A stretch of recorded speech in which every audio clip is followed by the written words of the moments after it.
Right then, ladies and gentlemen, here we go. Look, the Gardner Douglas shell just landed with us, or rolling shell, should I say, more like. Obviously a perfect basis to start up and build up from here, really.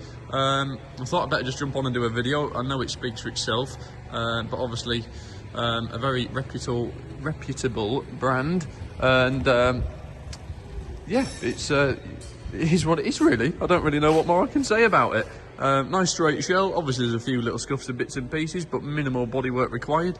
Mainly just a Scotch Brite off, and you're not far off getting ready with your primer. Obviously there's going to be a few bits needing addressing.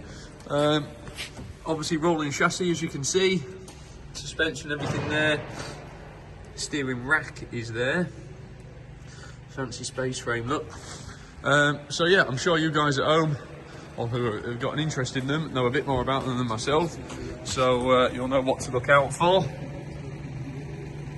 But there you go. Look, I think best thing to do is come down and have a look for yourself, see what you think, make sure it's one for you, check you're happy with everything, and go from there, really. But it'd be lovely to sort of follow through and see done. So anyway, there you go.